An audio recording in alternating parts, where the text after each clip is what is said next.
Karibuni tena katika tafakuri yetu ya Rozari, sala ya tafakari, na hii ni siku ya 20 katika mwezi wa 10, mwezi wa Rozari. Na ujumbe wetu wa leo unasema, je, tunaweza kusali Rozari mtandaoni? Dunia ya leo ni ya utandawazi, ambapo karibu kila kitu kinapatikana mtandaoni. Tunasema kila kitu tukimaanisha mabaya na mazuri yamo humo. Kwa mfano, mtu unaweza kushiriki kusali Rozari mtandaoni, iwe ni moja kwa moja au sala iliyorekodiwa na kuwekwa mtandaoni. Sasa swali ni je, kuna makosa kuposti sala yoyote mtandaoni au kushiriki katika sala iliyopostiwa katika mitandao ya kijamii? Kuna watu wanaodai kuwa ni makosa kufanya hivyo na haipo katika Biblia. Ni kweli kwamba Biblia haizungumzii mitandao ya kijamii kama vile YouTube, Twitter, Facebook, Pinterest, WhatsApp na mitandao mingineyo, kwa sababu haikuwepo wakati wa kuandika Biblia. Lakini tujiulize, kama Yesu angekuwepo katika enzi hii ya utandawazi, je, angetumia mitandao? Jibu tutalipata katika kuchunguza maisha ya Bwana wetu Yesu Kristo na teknolojia, hasa teknolojia wakati wake, na kuangalia kama Yesu alikuwa kinyume na maendeleo ya sayansi na teknolojia ya wakati wake au la. Tunaona Yesu alitumia teknolojia ya wakati huo. Huo ni ukweli. Kwa mfano, Yesu alipanda chomboni na kuwahubiria makutano. Luka 5:3. Ni kwa nini alifanya hivyo? Alipanda chomboni kwa sababu aliona ile ndio ingekuwa njia rahisi ya yeye kuwafikia makutano. Vile vile tunaona kwamba kuna wakati Yesu alipanda kwenye kilima na kuwahubiria watu. Mathayo 5:1-2.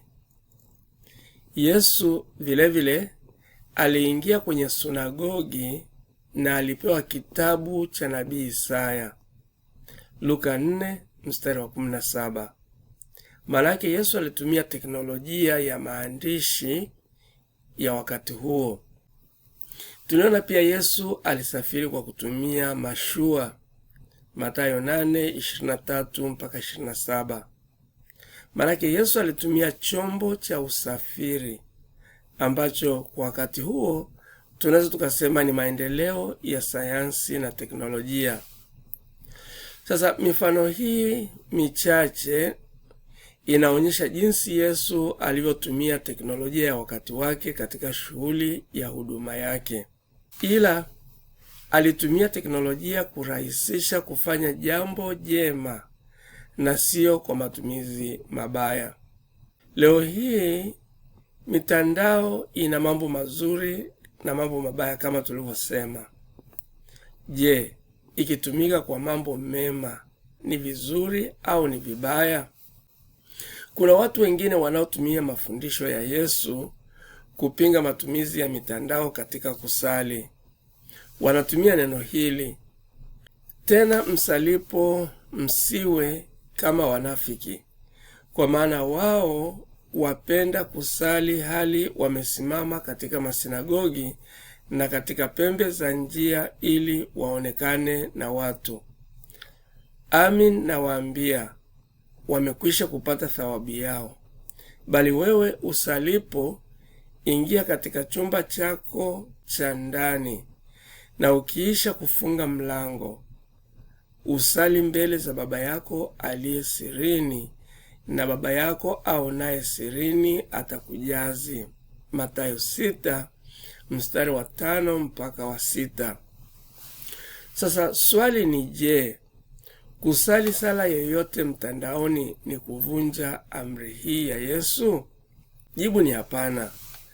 Kwanza, hebu tuangalie Yesu anapinga kitu gani hapa. Yesu anapinga sala inayosaliwa kinafiki kwa nia ya kutaka kuonekana mbele za watu. Lakini Yesu hapingi sala ya hadharani, kwa maana yeye mwenyewe aliomba hadharani.